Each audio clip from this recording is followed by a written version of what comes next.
Hello friends, ઉપવાસમાં એ જ ફરાળી ખીચડી બનાવો છો તો કંઈક નવું ટ્રાય કરો. ઉપવાસમાં બનતા આ ફરાળી બોલ્સ ટ્રાય કરો. ખાવામાં ખૂબ જ સ્વાદિષ્ટ, ઉપરથી એકદમ ક્રિસ્પી અને અંદરથી એકદમ સોફ્ટ છે. તો એની રેસીપી જોઈ લઈશું.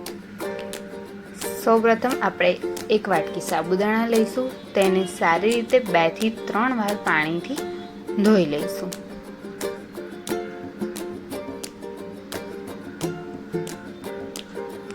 હવે તે સાબુદાણા ડૂબે ત્યાં સુધી તેમાં પાણી ઉમેરવાનું છે અને તેને સારી રીતે 2 થી 3 કલાક પલળવા દેવાનું છે.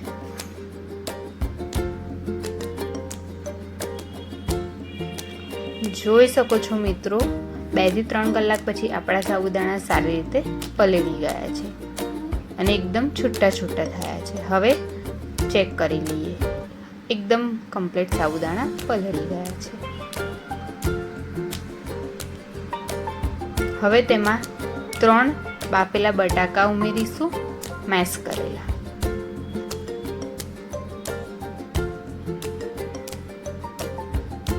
ત્યારબાદ તેમાં લીલા મરચાંની પેસ્ટ ઉમેરીશું 1 ચમચી.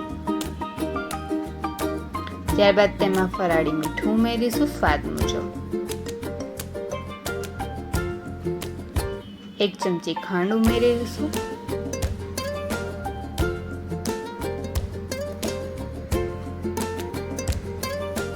અડધા લીંબુનો રસ ઉમેરી લઈશું.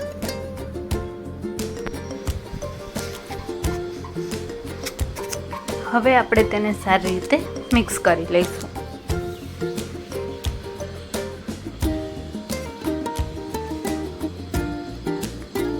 બટાકાને બરાબર મેશ કરી લેવાના છે. ત્યારબાદ તેમાં શેકેલા સિંગદાણાનો ભૂકો 2 થી 3 ચમચી ઉમેરીશું.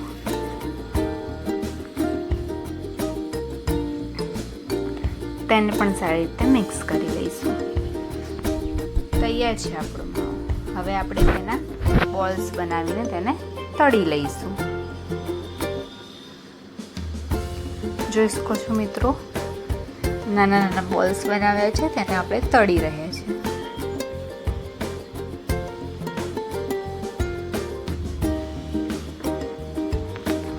આપણા બોલ્સ એક બાજુથી સારી રીતે તળાઈ ગયા છે.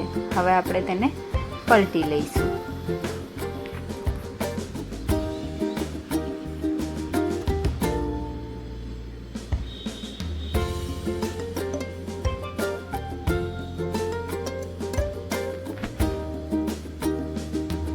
બોલ્સ ગોલ્ડન બ્રાઉન ટાઈપ થાય ત્યાં સુધી તળી લેવાના છે.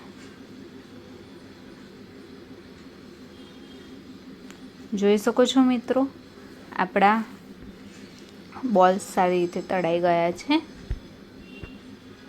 હવે તેને આપણે એક પ્લેટમાં કાઢી લઈશું.